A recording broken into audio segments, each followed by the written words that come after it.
За буурлаа. Үргэлжлүүлээ дөө.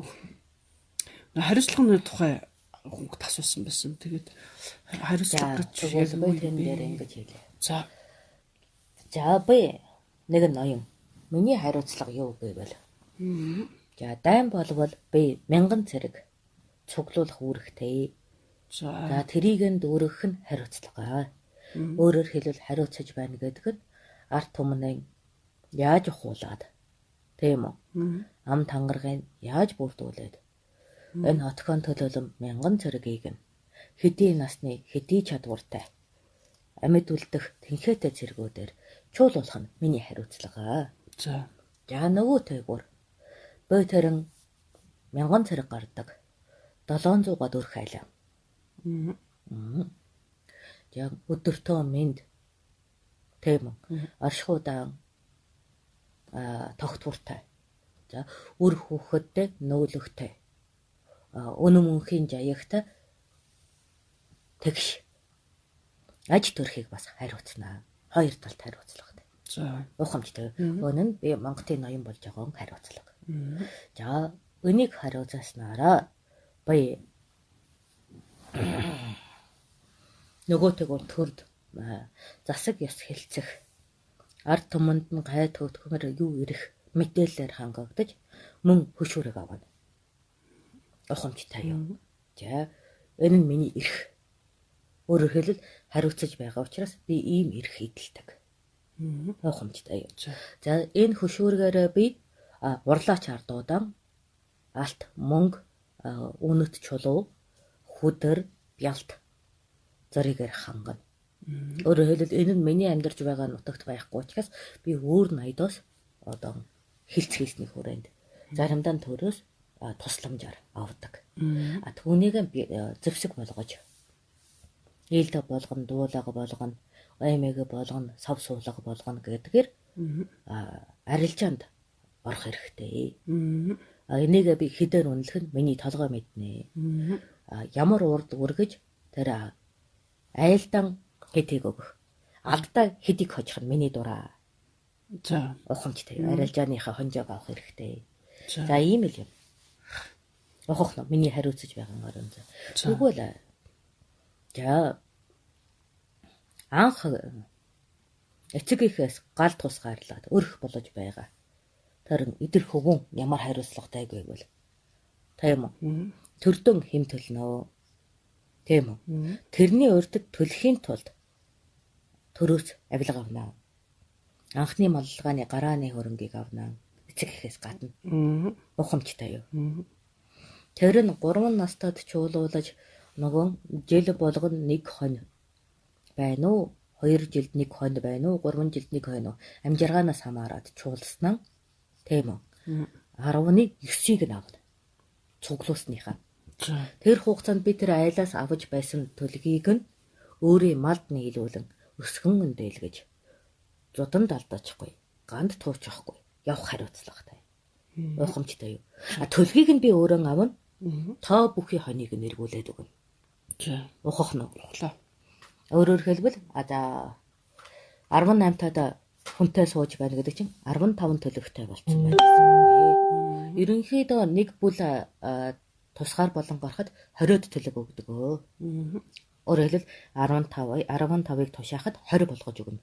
5-ын үнэтэй гэнэ. Гэтэл үнэндээ тэр 15-ыг би жил болгон өөрийнхөө малд нийлүүлж тийм үү. Дундаас нь 15 төлөв чи нэг 40 төлөвтэй болдгоо. Тэрний талыг нь л өгж байгаа юм л да. Өөрөөр хэлбэл эргэлдүүлснээрээ би тэр малыг илүү олон болгож сайн хуцанд тавьж сайн хол болгож нөгөө өөрийн эрдэм чадал заагдсан нутгийн хишгээр байн үрлэж тэр газрыг тэтгэсний хүрээнд тийм оширлж дийлж байгаамаа. За тэрэн одоо өсөгснийхэн хишгийг би авна. Насанд нь хөрөж өрх толгойлож өөрөн өрхөд нэг гэрээрэн одоо ёс үлдэж байхад бол би 20-ыг эргүүлэн төрийн авилгал болгож тэр айлд өгнө. Гарааны хөрөнгө болгож. За хэрв төлөг аваамгүй би уртан дарахтан болно гэж. Хүүхэд хэлвэл Торин 20 төлөгт дүүцүүлээд би тэр хүүхдийн урд юу хэрэгтэй гэдэгт нь тусыг өргөнө.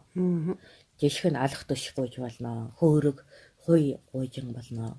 Бүр элд зэвсэг гэж гуйж болно. Тэрийг нь дүүргэж өгдөг. Ухамжтай юу. За энэ бол одоо ноёны хариуцлага. Энэ нь одоо хишгийг хүртгэхийн тулд тухайн хүн хүүхэд байхаас 3 хавралтай байхаас одоо бүртгүүлж хэмээн төлөж байж байгаа. Эргүүлээд хишиг авдаг юм. Эргэх бие биенийг тэтгэх тогтолцоо байдаг юм аа. Ухах нь. Хуглаа. За тэгээд юу гэнэ? Тэгэхээр хариуцлага гэхээр ингээд хүн болгонд л хариуцлага байна шүү дээ. Та түрүү хүүхдэд хариуцлага гэж хэлж байсан. Сая л одоо өөрийнхөө юуны мөн байсны хувийн хариуцлагыг гэллээ тийм ээ. Иргэн бүр бол тийм хэмээ өгөх хариуцлагатай. Эргүүлээд төвгөрийн тийм үү төрийн хишиг горилох эрхтэй болно. За. Эрхтэй гэдэг нь одоо сонгох эрх чөлөөтэй. Ямар одоо тэр 20 төлгөөр нь авах уу? Ажлын багаж авах уу гэдэг. Бүр тийм үү өөр нутаг руу амьдармаар байна ч гэж болно. Өөр ноёнд очимоор байна ч гэж болно. Одоо өрх тусгаарлах насанд хүрэхээр. Тэрийг нь дүүцүүлдэг ээ. Тиймээс эрхтэй гэж хэлнэ. Ухамжтай юу. За. Тэгэхээр хэрвээ хариуцлага алдвал яах вэ? Тэр хариуцлага алдлаа гэж үү? Яг яаж? За жишээлбэл та цэрэг татлахад хариуцлага үүрлээ шүү дээ. За би 1000 цэрэг гаргая гэд. Гэтэл тэрүүнийг тоонд нь хүргэж чадахгүй л яах вэ? 500 болгоод ч юм. Заавал 1000 болгох албатай. Заавал 1000 болгох албатай. За 1000-ын ноён учраас 1000 цэрэгээр төрж төшөглөнө. Би 2000-ыг гаргаж чаддаг байсан ч 1000-аар л эсвэл 1000-ыг гаргаж чадахгүй одоо цөөн туутай байжгаад 1000-ын ноён болсон бол тэр 1000-д л хүргэх ёстой. Өөрөөр хэлбэл за манад нэгэн цаг үед нуган төрөлгүйгээр охид ихээр бойжсноос бол болоод нэг 970 болчоод 30 цэрэг дутлаа л да. Надад энэ болсон явдал юм. Тэгэхээр би тэрийг өөрийнхөө сан хөмөргөөс өөр аймагаас 30 цэрэг гуйж түрээсэлсэн.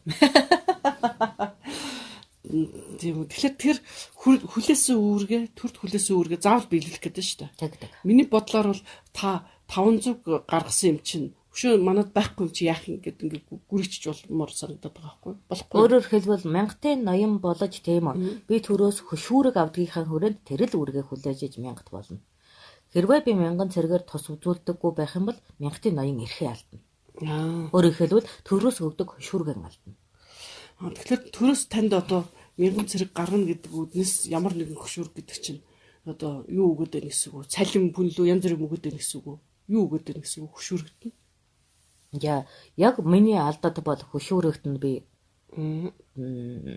алт мөнгө хөдөр авдаг. Төрөөс. Ухамжтай юу? Ухамжтай. Тэрийг авч чадахгүй. Өөрөөр хэлбэл би 1000-ын ноён байхаан болж миний 100-ын даргуудаас хэн нэг нь тэр 1000 цэрэгийг гаргаж одоо ухаан зарж удирдах чадах нь 1000-ын ноён болоод ирнэ. За тэгэхээр таны судал бат биш байх нь тийм бат биш. Тийм байна. Миний 100-ын ноёдуудаас хэн ч намайг төлхөн унгах боломжтой. Тэгвэл албарт хүлээж унааж болно тийм ээ? Болно. Бодож жоод. За тийм байна. Тэгвэл одоо цаг үеэр та бодлоо гэхэд одоо цагт манай одоо төшөөдүүд хэмжээний юу хийдэг байхгүй юу? Одоо хүлээсэн үүргээ биелүүлэхгүй маш их хэмжээний тийм хариуцлага алддаг байхгүй юу? Тэгээд тэр хариуцлагын бодит цаг үеийн хариуцлага ер нь тайм тодорхой байсан. Тэр нь их тустай. Тэгэхээр одоонх яаж юм гэхээр давуулан биелүүлэх албагүй, туу дотоох ёсгүй. Яг л тэрийг биелүүлэхэд болно. Тийм үү. Жишг нь одоо нөгөө язгуур гаргуулт ноёдууд байгаа. Тэд нар бол над чиг 1000 цэрэгээр биш ажлын одоо ард түмний үр дүнгээр одоо илүү хариуцлага хүлээн. Жишг нь домчнаар. За тийм үү. Тахалд даруй арга хэмжээ авах ёстой. Тахалд тийм үү. Хүн ардынхаа 10 хүнээс 3-ыг алдах боломжтой. Тэрнээс ихийг алдах юм бол одоо мэдлэг чадвар дутуу байна гэд шууд цаазын ял руу орж ирнэ. Тэгэхээр хариуцсан юм маань өөрөө бас тодорхой авах хэрэгтэй юм байна шүү дээ. Яг энэ ажлыг хийн, энэс хэмжээнд явна гэх тийм ээ. Тэгээ домч нарын өөр нэг сонирхолтой хариуцлага гэвэл хэм өгч ихэлсэн хүүхэд 60 нас хүрэх ёстой. Тэрнээс өмнө тийм үү? Тахлаар л биш. Дайнаар л биш бол үхэх эрхгүй. Өхүүлж болохгүй. Ухамжтай юу? За. Тэгвэл чи яагаад өгч болохгүй гэж? Татвар төлсөн ч гэсэн өөр өвчин туссан шүү дээ тэр хүүхэд чинь. Тийм биз дээ. Хатгаа тусч байна. Одоо манай чи хатгаа чинь тахал гэж үзэх. Өөрөөр хэлбэл халдварт өвчнөр өгч болно. Өөр өвчнөр 60-аас өмнө өгч болохгүй. Халдварт өвчин осол тийм үү? Дайн дажин өгч болно. Арчаагүй өвчнөр өгч болохгүй. За арчаагүй өвчнөр өгч болохгүй гэж тооцох юм байна. Тэрнийхээ хариуцлагыг сайн хэлэн. Тэгэхээр хариуцлага хүлээхийн тулд тэр хариуцах юм нь маш тодорхой байх хэрэгтэй байна. Тэгээд авах арга хэмжээ нэг тодорхой байдаг. Гэтэл одоо бол ингээд тэр хариуцлагаа ингээд үүргээд тэгэхээр үүрхгүй зүгтээ одоо яах вэ? Тэгэхээр ялан тодорхой. Эрх хэдэлдэггүй. Эрх хэдэлгүй бүр цаашаад одоо ямар хэмжээний хохирол үүсгэн түүгээрээ ял тодорхой байдаг. За тэгвэл танай цаг үед тэднээс цугтааж мултарсан хүн байгаа юу? Сул ардууд байгаа учраас сул ардууд байгаа шүү дээ. Тэр хариуцлагаас цугтаагаад уу? Хариуцлагаас цугтаагаад амь нас баталгаагүй, газар нутаггүй, эд хөрөнгөгүй сул ардууд болчихж шүү дээ. Бүр ноён байсан ч хамаагүй. Тийм үү. Тэгээ дээрэмчин лөө амьдрал унж шүү дээ. За яг энэ бол яг зам юу одоо яг бодит байдал дээр юм байлээ ч гэсэн тэр хүн сул ард болоод тийм үү? Яг төрөөс одоо цаазлуулах байлаа гэхэд цаазлуулахгүй явсараад цугтаагаад ингээд сул ард болсон байлээ гэж бодъё. Тэгээд тэр өгсөн байхад тэр хариуцлага бас цаашаа явах уу? Бас орсон байсан ч гэсэн. Явна. Тэдний хүүхдүүдэд ирдэг. Тэр хүүхдсэн байсан ч гэсэн үү? Тийм, тэр угсааны тэр гарвлын хүүхэд гэж байгаа үед тэр хариуцлага нэхэгдэж байдаг. Тэр энийг хэн зохицуулаад байгаа? Энийг ингэж бүр яг энэ хариуцлага хүлээх ёстой ийм тим гэдгийг хэн бүртгэхэд ингэж зогсооцоогүй араас нь хөцөлдөд байгаа. Юу гэсэн үг вэ? Одоо зарагч нар энэ бодит амьдрал дээр зарагч нар ингээ хууль дүрмийнхэн энийг биелүүлэх гэж зүтгээд ингээд баримтлаад байна уу? Эсвэл одоо нас барсныхан дараа энэ хуулийнхан л энийг хийх ёстой юу? Ингийн ардууд энийг бас юу энд нэг ийм хүн цугтаагаад байна шүү, ингээд байна шүү, энэ сул ард эн чинь тэр гимт хэрэгтэй шүү гэж ингэж хэлж өгөх үү? За нэгэнт одоо юу хохирлон барагдууламгүй гэд зүхтаага явсан үед сул ард болсныг тухайн хүнийг зарладаг бүх ардад. За. Учрах аваас одоо тэгж ингэж мэдэгдтүгвэ. Эсвэл чи өөрөө боол болгож авч болноо. Даатха эрдэм мэдээлгийг ашиглаж болноо гэж зарлж чаддаг. Тийм үү? Тэгнь. Тэр боол болгоно гэж байгаа учраас бүх ноёдууд тэрийг чинь онилоод өөрийнхөө нутаг дэвсгэрээс хайж идэг байхгүй. Наад чинь зүгээр юм байна. За тэгвэл жишээлбэл одоо манахаас ингэж үү. Манахаас одоо сая цугтаасан тийм хүн байгаа байхгүй юу? Яг тэгвэл шүүхтуудад дахад байхгүй болсон. Тэгтээ өнөө цаг үедээ бол одоо боловсралтай мэдлэгтэй гэдэг ингэж явцсан. Манай элбэгдэрж байна. Сайхан бэлэг энэ төр гэд цугтцсан байхгүй юу? Тэгэхээр тэр танай цаг үед байсан бол тэр хоёрыг та нар барьж авахын тулд ингээд зар тавих нь шүү дээ тийм үү? Тэгээд энэ хоёр бол сул ард болсон. Боолчилж болно гэж зарлж байна. Тэгээд ийм мэдлэгтэй учраас болгож ийм юмдаа ашиглаарай гэх юм уу? Тэгээ зарлж. Тийм үү. За тэгэхээр тэрнээс чинь юу яж болно шүү дээ. Бид нар энэ баян юм чинь энэ хоёрыг дээрэнд хамгийн гол нь бүх хөрөнгөнд шууд татагдаад газар нутаг эд хөрөнгө төрийн давлаа орчихдаг. Зүгээр тэр биенүүд болчихдаг. Мэдлэг боловсрал бий байхгүй юу? Тийм үү? Тийм. Тэрнээс одоо тэр чинь гадаадд ингээ мөнгөтэйг явж байгаа шүү дээ. Тэгэхээр бид нар очиод мөнгөний дээрэмдэж авч болохгүй юу? Үгүй. Өөрөөр хэлбэл дага богцондоо хийгээд үүрсэн хэдэн хөрөнгөнд бид нь явж байгаад тийм үү? Тэрнээс тэр хүний одоо өөрсдийнх нь эрх энд хэрэгжилж байгаа бүх юм авчих юм биш үү? Бүгдийг нь авчихдаг. Төр өөртөө авчих. Төр авчдаг юм байна. Тэгэхээр нөгөөх маань алдан авна. Зүгээр биенүүд байхгүй. Бие болоод биедээ өөрсөн алттайгаа хүмүүс байхгүй юу? Алтанд би дээрэмдэж болно. Яг сул ардыг дээрэмдэхэд хэрэг хэлсдэхгүй учраас тэр чин ардуудын тонох орон зай байхгүй юу? За амар зөв. Тэгээд тэгэхээр за би дэрэмтчлээ гэж бодъё. Тэр хүн би намайг дээрэмтчлээ, намайг задчлаа, бүр намайг алчлаа гэдэг дуу байхгүй. Тэгэд энэ аяг намайг дэрэмтсэн шүү гэд цагдаад хэлэх юм бол хогч нэх нь шүү. Хогч нь байхгүй юу? Би тэгээ азтай алттай болох юм тий. Чи азтай алттай. Тэгтэл нөө хүмүүс ингээд яг энэ паналт байсан учраас хүмүүс зүхтаах аргагүй байхгүй юу? Хаста муухай зөв арга. Тэгээд тэр чи хөрх амтан ганц биеэр гожин толгой үлдлээ штэ. Ганц бие биш эхнэр хүүхдүүд нь бас байгаа шүү. Бас уу. Тохирлын хэмжээгээр штэ. Эхнэр хүүхдийн үг. Хамтын хариуцлагаараа эдсэн тогоотой хоолноос эдсэн бүх хүний толгоогоор хариуцлага хүлээж байгаа шүү. Наад чи бас арай ширүүн дэмгүү. Тэгэж байж энэ төрийн орон зайдах муу явдалыг зогсоод юм шүү дээ. Тийм үү? Тийм. За тэгэхээр энийг тооцохын тулд хохирлын яхана шүү дээ. Улсад хэдийн хэмжээний хохирол учруулсан юм бэ? Гэдгийг нь зарлаад тэрийг нөгөө айлаас нөгөө адуумал, эд хөрөнгө бас бусдад хадгалуулсан гэрээний бичиг тийм үү? Баячуудад хадгалуулсан гэрээ хэлцэл гэдэг бүгдийг нь төр өөртөө авчиана. Тийм үү? Тий. Одоо сүлбэлдэж анд төхөдгөө сүлбэлцэн гэрээний бичгүүд нь хөдөл төр туураад. Тийм үү? Яагаад төр тувааж чаддаг вэ гэхээр тийм үү? Тэр бичигний талыг нь төр аваад талыг нь нөгөө хүнд нөгчгдөг.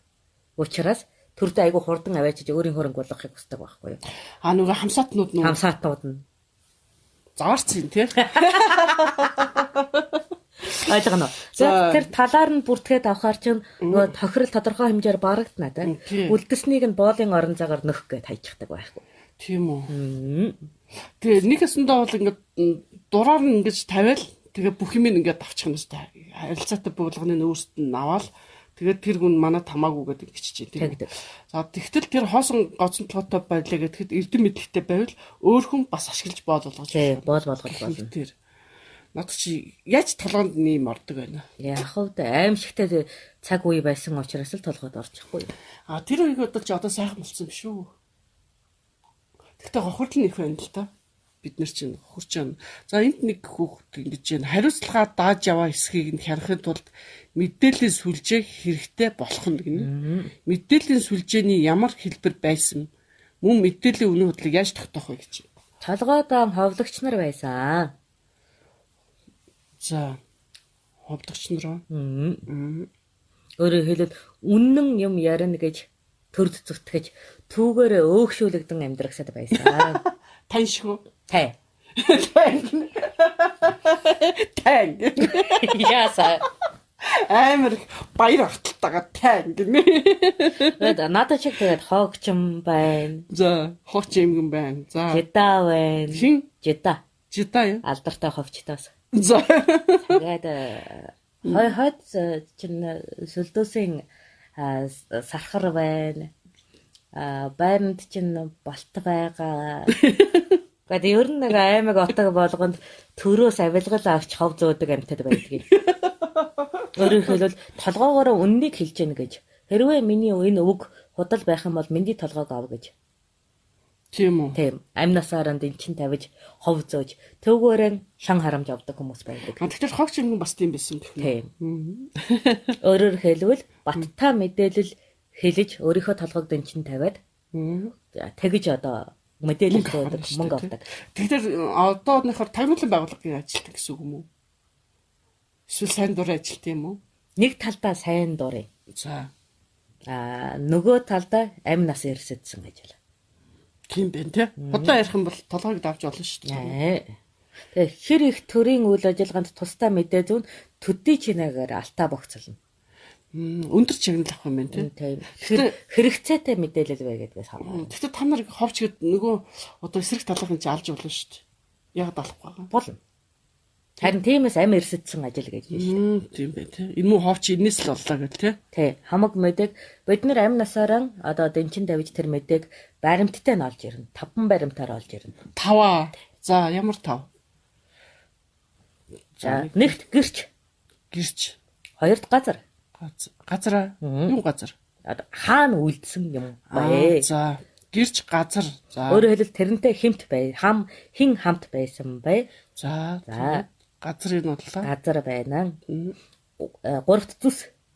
Яг ямар хувцас эдлэл мойр одоо зүүсгэлтэй байсан бай нарийн тооч. За. Ухамжтай юу. За. Одоо баримт болгоход. Ягаад бол тэдний гаригт тийм үү. Тийм зүстэй гарсан уугүй юу гэхтэр нөгөө шивгчин хаагаас бас баталгаа болно гэдэг. Тийм байна. Тийм зүс. За. Мэдээж дөрөвт гариг. Яг хэдэн цагт тийм үү. Тавтан надам мэдээний нарийн утга. Өөрөөр дам дамаараа баталгаажуулахад тийм үү.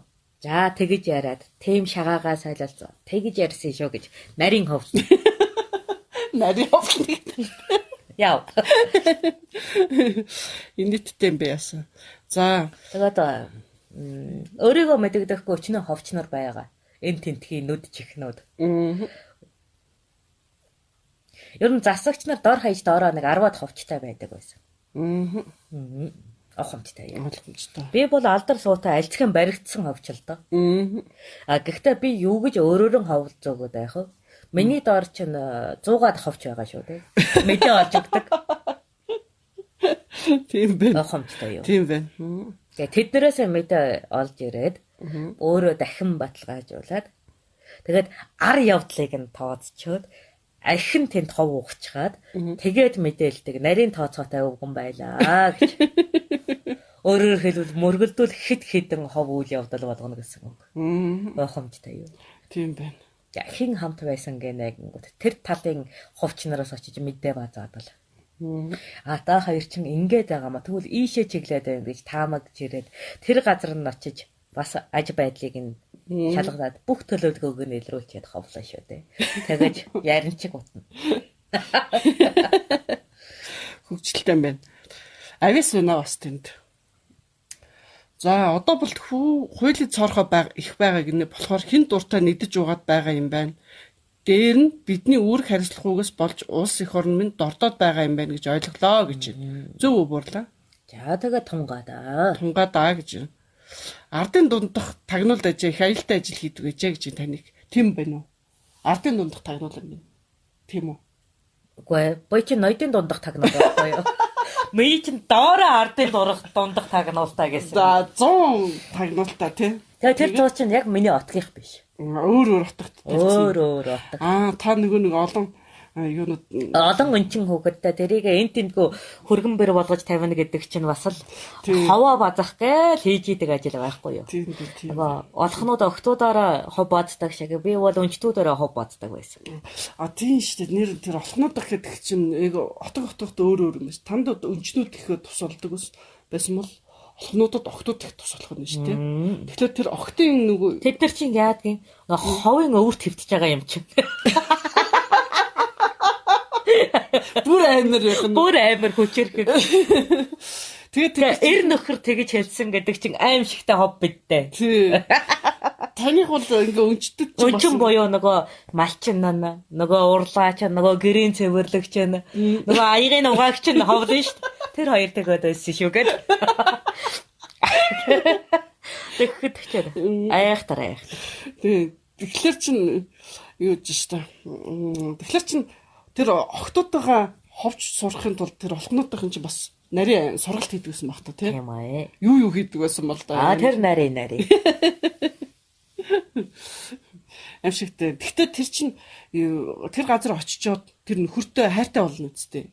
Тэгээ яагаад хов гаргана гэж. Амьдралаа сайжруулахын тулд. Амьдралаас тэдний зорилго бол амьдралаа сайжруулахын тулд. Яагаад тэр чинь одоо баян одоо хаантай ч юм уу тэр ноётой суулаа гэхэд чинь тэр чинь тэгтээ тэр амьдрал нь сайн байгаа үстэй. Яагаад? Тэнд чинь өчнөн олон эмэс байгаа шүү дээ. Тэгээд тэднэртэйгээ өрсөлдөд байгаа юм уу? Яагаад? Мэдээж өрсөлдөөн явагдаж л таараа. За тэгвэл олхнуудын ховыг бас сонжиж үзэх хэрэгтэй байна. За уртгал хүзүү орооно гэдэг тэгэхээр юу гэсэн үг вэ? Хиний гэж асууя. Хиний минийхийг лав биш. Би бол хэлээрээ бусдын хүзүүг ороож боомлж амьдрснаа гэснээс өөрийнхөө хүзүүг боомлуулаагүй амтсан. Тэгэхээр хиний гэж хэлээ. Энд бас авьяас байх нь тийм ээ. Тийм үү. Та бол болохгүй, чадахгүй юм а ярьж байгаад өөрийгөө балагт оруулаж, хариуцаж дийлгүйгэн хэлж тийм үү. Өөрийнх нь явдлыг гутах хүмүүс бий. Тийм биз? 3 гарагт хийж дүүргэнэ гэчээд дүүргдэггүй хүмүүс өөрийнх нь хүзүүг ороож байгаатай адилхан.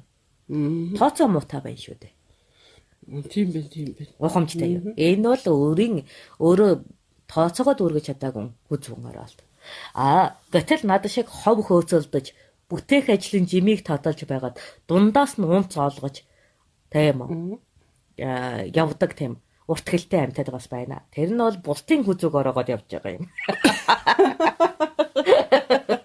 Тэгэхээр хэний яг яаж орох юм гэдэг юм гарч ирэх юм байна. Өөрөөр хэлбэл толгой хааш хөдөлөхийг гадарлаж хөдөлнө гэсэн үг шүү дээ. Хилээр. Ухамжтай юу. Нэрийн тооцоо. Миний дараатай бол алдартай ховч. Дээрээс нь заншлаач. Сүбэдэ гэж хөө байдаг юм да. Нэр нь заншлаач гэдэг чи ямар мэргэжил гэлээ бурлаа. Ард түмэнд заншил үүсгэж, соёл үүсгэж. Ухах. Хулаа. Одоо нэ сартуулд очиод. За. Тийм үү. За 3 улс байна. 3 хот байна. Сартуулд. Тийм үү. За одоо төлөөлүүлээд Шар хот, Улаан хот, Хөх хот гэд нэрлэлцээ. Төлөөлүүлээд. Та нар зүгээр төсөөлөд үзээрэй. За тэгээд эзэн хаан байлаад ирээ гэд. Тийм үү. Дагуулад ирээ гэд тушаажээ. Тийм үү. За тэгэхээр энэ 3 хотын даргатай гурвуулантай зэрэг нөгөө бие биетэй нь учирснаа мэдэгдэхгүйгээр тодорхой хэмжээний албатан явуулаад гурвуулангаас мэдээ ирнэ. Хин талтай шуналтай байгааг нь ашиглана. За, ухамжтай юу. Тэгэхээр 1-р хот эсэргүүцлээ, 2-р хот эсэргүүцлээ гэхэд 3-р хот заавал шуналтай байж таараа. За, өдөртөгч нар юм уу? Та өдөртөгч нар. Ялангуяа нөгөө дорой нэхэстэй атаархна гэдэг явдал байдаг шүү дээ. Тийм үү? За ингээд толгойностой уулзаж байхад доогуур нь тийм үү? Наймаачд очиод аль хотынх нь явдлыг дотор нь ардуудад ярьчихсан байдаг. Шар хотын тэр байшингийн тэрний хажууд тийм хөөрхөн хүүхэн, тийм дэлгүүр, тийм баян, тийм алдартан амьдардаг гэнэгээд ард түмэнд аль цэгийн яриа дамнуулаад тэр 3 хотыг ардууд нь аль ч хотынхоо зүгчийг, баян ядуу, хөөрхөн муухайг мэдчихсэн сууж байдаг. За, ухамжтай юу. За тэгээд аль хот зөвшин тэрнтэй нэгдэж энэ одоо дайн хийх бэлэн болоход нөгөө мандат талд урах хотын тийм үү. Ардаа цуглуулад уухай зарлахад тэр доор байгаа ардууд маш хурдан шунал нь хөдлөөд гараад ирнэ. Дайтна гэдэг. Ухамжтай юу. Тэгж доор нь ард нь заншил үүсгэж идэг. За би юугаар бодод. За манайхаар бол монголоор бодод яг одоо Улаанбаатар, Эрдэнэт гэдэг 3 хот байлаа. За манай Монгол улсыг эзэгнэж байгаа. За. Тэгэхээр энэ 3 хотыг нь барьцаа болгоод авчаа. Бүгдийг нь эзэгнэхгүй. За. Гол одоо үйл ажиллагааны төвүүдийг нь.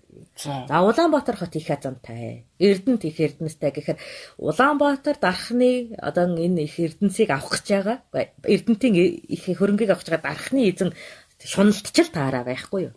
За. Ухамжтай юу. Тэгэхэд энэ 3-нд очиод тийм үү? Ардуудад нь Улаанбаатарт нь очиод тийм үү? Эрдэнэ дархан ийм баячуудтай, ийм охидтай, ийм газар нутагтай энэ болонд нь тийм дэлгүүр, тэр болонд нь тийм дэлгүүр байдаг гэд нөгөө заншлаас үүсгэж байгаа 8 тийм үү? Мөнгөө цацаж, бусдыг архиар дайлаж, өнгөрч ярих байхгүй юу? Тэгээд энэ үнгүү арх сайхан чимээ хүртэж байгаа ардууд чинь тийм үү хөөрөлдөн сонсон ховжив ярилдана. Тэгээд ингээд буурчин газар хисээд уушин газар хисээд гэж нөгөө хотуудыг нөгөө бүх ардууд мэддэг болчихно. Манай Эрдэнэт тэрийг эргээд тэр байдаг. Энийг эргээд энэ байдаг. Энд нь үнэт Эрдэнэ байдаг. Тэрд нь тийм баян амьдардаг гэдэг бүх мэдээлэл задарсан байж байна. За тэгээд дархны ноён за надад чинь би тус хүргэе. Би цэргэн дагуулад очие гэдэг. За ингээд за манайх одоо Эрдэнэт Улаанбаатарыг дайлаар эзлэхээр боллоо гэж хашгирна. Тэгэнгүүт нөгөө шунал нь хөдөөлөд тэрийг авъя гэсэн ардад маш хурдан цэргээр татагддаг. За. Ухамжтай юу. За тэгээд эхлээд одоо хамгийн хүчрэхийг нөгөө шүү. Тэгээд дархан Улаанбаатар руу байлдах байхгүй юу. Тэгтэн Сүбэдэбаатар зүгээр холоос харваж туслана. Сүр үзүүлж нөгөө цэргийг олон болгож харуулна. За. Өөртөө байналтанд орохгүй. Гэтэл энэ чанартай тэд нар ч юу нэг улсах үст. Тэ нэг улсах. Тэгээд нэгээ дээрэмдэгч байгаа учраас тоглож юу дайтж байгаа. Шунлын хөдлөгчд байгаа. Тий, шунлын хөдлөгч. За тэгээд Улаанбаатарыг тонон дээрэмдээд тэргүүр чинь дайн ялна да. Тийм үү? За тэгээд нөгөө амлсан ясаар дархны эзэнгээс нөгөө алт мөнгө эрдэнэс дараагийн дан хийх тэр одоо цэрэг зэвсэг гэдэг. Ялангуяа дан хийхэд хэрэгтэй зүйлүүдийг авахаар нөгөө барилга байшин, эмэгтэйчүүд, тэр ноёдуудын гэр өрөөгөө, тэр дайнд хэрэг болдоггүй алмас эрдэнүүд тэр хүмүүсийн мэдээлд очно шүү дээ. Дайнд хэрэгтэйнүүд нь манад ирнэ. Дайнд хэрэггүйнүүд нь тэдэндээ үлдэн. Тэгэхээр чин ашигтай байгаа үедээ. Ягаад гэвэл дийлэнх нь амжиргаагаа сайжруулах гэж дайтаж байгаа. Бид нар бол хүчээ нэмэгдүүлэх гэж дайтаж байгаа. За ингээд Улаанбаатарыг ялчна. Тийм үү? За тэгээд нөгөө ялалт үдсэн дархны цэргүүд Эрдэнэтэй очиж дахиж байлдана. За. Тийм үү? Сүбэдэбаатар бол зүгээр олон цэрэг болоо зогсож яхад болно. Нөгөөдөл чин эзэр чин дахиад бид нар цэрэг хоол хүн сайн авна. Тийм үү? Боолуудыг одоо нөгөө турхирах цэргүүдээ авна. Тэгээд юугаан авна. Зэр зэвсгүүдийг авна. Бас нөгөө дайнд хэрэгтэй хоол хүнсийг авна. Адуу мал авна гихчлээ. Буцаад нөгөө эмэг зүйлд торог дурдан гэр өргөө нөгөө тэр газраасаа салах хэрэггүй эд хөрөнгүүд байна да. Тэднэр тэднэртэй үлдэн. Одоо манайхан өмдөн дотор баах юм хийгээд яваа. Тэгээ зарим нэг хуулууга тех ёстой юмнууд өгöd хамгийн том зүйл юу гэхээр нөгөө жил болгон өгөх татварыг нөгөө дарахны ноён чинь бичиж өгч байгаа байхгүй юу. Тэгээ би энэ хоёр хотын дарга болоод эзэмсэн юм чинь. Тэгээ би танай татвараа өгье гэдэг. Энэ гурван хотын дарга болцсон юм чинь татвар цуглуулах боломжийг өсөж байгаа. Гэтэл ялалт яаж явагдаад байна гэхээр нөгөө доор уушийн газар нөгөө ардуудад цэрэг татхаас өмнө ярьчихсан тэрийг эргээд тэр ноён амьдарч байгаа. Энэ буулганд ийм алмсын эрдэнэсийн дэлгүүр байгаа гэдэг бүх чимээг мэддэг учраас нөгөөдөл чинь төрк очоод байлдаад эзлээд авчдаг байхгүй юу. Хэнийг алах ёстойгоо мэдчихдэг. Тэгэхээр нөгөө өөрөөсөө хэл мэддэг. Ядаж шивгчнээс нь очоод танаа ноён хаана байна гэхээр бид нар хэл мэдэхгүй болохоор хэнийг алахаа мэдэхгүй. Тэд нар бол мэдчихийдэг учраас яг эднийг нь олоод явчихдаг. Ийм л ашигтай байгаа юм да. Ямар амар үү. Ачаастаа энийг заншлаач гэдэг юм. Гачин дайм байна. Яасан? Бид нар өөрсдөө бол хохирд баг гарч ийн тийм ээ. Бид нар сүр болно шүү дээ. Их хохиролтой шүү дээ. Тийшээ дахиж очих гэж их ядарсан шүү дээ. Тэгээ тэр уушийн газар бүгднийг архитуулах гэж мөнгө их гарсан шүү дээ. Тийм үү? Тэрүүгээрээ хохирж байгаа хгүй юу? Яг хүний хохирол үүрхгүй. Эдийн хохирол нэлээд өөрнө. Гэхдээ буцаагаа толоод авчих юм чинь. Тийм байна. Гэхдээ хэцүү юм л да. Уушин газар очиж та нар чи ярих бас тэр орны чи хэл хэрэгтэй шүү. Тэнд бол тэр орны худалдаач нэг ашиглаж байна. Худалдаач нэг ашиглаж байгаа юм уу? Худалдаачдыг нь ашиглаж байна. Тэгэхээр тэр улс орныхан чи яагаад ингэж эх орныхоо төлөө энэ төр гэж та нарыг барьж өгөхгүй тэгээд юу ахгүй байгаа. Бид нар ингэх чинь энэ муухай хүмүүс гэж сэрхгүй байгаа юм. Ягаад гэвэл боолчлогдчихсэн учраас. Тийм үү? Эзэн эрхээ эдлээгүй ардууд учраас. Өөрөөр хэлбэл нэг хэсэг нь лут бай. Нэг хэсэг нь үгээгүй ядуу байснаас бол болж байгаа юм. Тийм байна. Тийм учраас энэ орон зайд нэг дотоод буслаг болж тухайн улсаа өөртөө эзэн болгож авч байгаа нь тэр ардад ашигтай. Ухамжтай юу? Нөгөө хэд цадаж хэд өндөр татвар тавьж байсан ноёдууд унах нь энэ нэг дотоод бослогын үйл явдалаар чөлөөлөгдөж байгаа үйл явдалтай найдал. Зүгээр бид нар бол мөөлгөл юм. Тэгэхээр тийм тоглолт их хийсэн биз дээ, тий? Хялбархнаар. Биднэрт бол татвар чухал. Тийм үү? Бид нар тусалсны хүчинд жил болгон тэдний амуу буудаа, жил болгон тэдний одоо алт эрдэнэс өгнө гэдэг нь чухал. Түүнээс яг дайны олзуулж явах юм шүү дээ. Тийм бид. Тиймээс зүгээр нүмерэг болж хийсдэг дайн юм аа. Энийг заншлаачин дайн гэдэг ээ. Заншлаачин дайн. Сонин дайн байна. Ухамжтай. Худалдаачид ягаад бидэнд тус болоод байна гэхээр нэгэнтээ бид нар том эзэн гүрэн байгуулчихсан. Нэгэнтээ том худалдааны өртөө байгуулчихсан. Энэ худалдааны эрхийн төлөө улсдаа биднэрт жим татаж өгдөг байхгүй юу? Тэгээ бид нар чинь заамаа арх уу, май чи ийм мэдээ зав тараагаад ах гэд мөнгө өгчхөр нөгөө мөнгөөр өөрийгөө зэнгүүлэх зуураа өөрөө ч мэдэхгүй хов тарааж идэг. Ойлгож байна. Бид нар бол ийм юм яваарэ, тийм юм яриарэ, ингээд байршлаг яриарэ гэж зааварчил чинь. Нөгөөдүүл чинь тийм үү? Нөгөө арилжаа хийдэг, бүх нөхсөвөө мэддэг хүмүүс чинь нөгөө өгсөн мөнгөөр дарвиж байхтаа л өөрөө зам өсгөжчихдэг байхгүй юу? Харин тийм байна. Тэгээ хөөхий тэр улсын баян одоо удирдагч тэгээ баячууд энэ юм гэрийн заагаад өгч. Тэгээ гэрийн өөрөө ч мэдэхгүй ингэж чинээлэг тийм сайхан орон гэж магтаж байгаад энэ улсаа магтах хүсэд хүн бүхэнд байдаг. Тэгээ бүр зүг чигтэй, язгуур угсаатай, эхнэр хүүхэдтэй, эд хөрөнгөтэй магтахыг нь яана гэж. Тэгэхээр нөгөө сайн магтаад өгөөрэй. Тэр улсынхаа тэр хотод очиод танаа хотоо сайн магтаад өгөөрэй. Арилжаа чинь нэмэгдэн шүү гэж түлхүүрдэж байгаа явуулчихдаг байхгүй юу? Тэгээ маа энэ мөнгөөр арих уу, энэ мөнгөөр хүүхэн ав, энэ мөнгөөр янханд гэж байгаа л явуулчих шүү дээ. Ямар муухай юм те. Тэг чи бас аюултай юм биш үү? За тэгээд нөгөөдөг чинь улсаа магтах нэртэй юм чинь бүх магтах сүвээ олж магтана гэдэг. Тийм байна. Тэгэхээр тэр нөгөө үнэгүй арх ууж яасан залуучууд тийм үү. За уушийн газар байсан хүмүүс мэдээ аваад тэгээд шунлан хөдлөөд бусад лугаа мэдээлээд тэгээд цэрэг гаргаад ирэхэд маш хурдтайгаар хурдан баяжхыг хүссэн цэрэгүүд овоорлон олзлоо. Тийм байна. Тэгээд тэр чинь нөгөө хүмүүсийн амьдралын ялгаа хэтэрхий өөрөөс хэтэрхий өөр тийм ээ. Тийм байна. Тэгэхээр нөгөө ийм амьдрал байж болно уу гэж төсөөлж байсан ардууд чинь тэрийг авч үзхийг хүсэхдээ цэрэг татагдчихдаг. Тийм байна. Тэгэхээр дийлэн хүн амын хохирол бол тухайн нутагт гараад бид нар бол зүгээр нөмрөг нөөлөг бидний нэрээр дангиж үнэндээ өөр дотроо халалцдаг байсан. Одоо ч энэ явдаг шүү дээ. Одоо юу? Олон улстай. Тийм байна тий. За тийм байна. Жаншлаачийн дан гэдэг юм байна. Шинэ нэртэй боллоо бид нар өнөөдөр.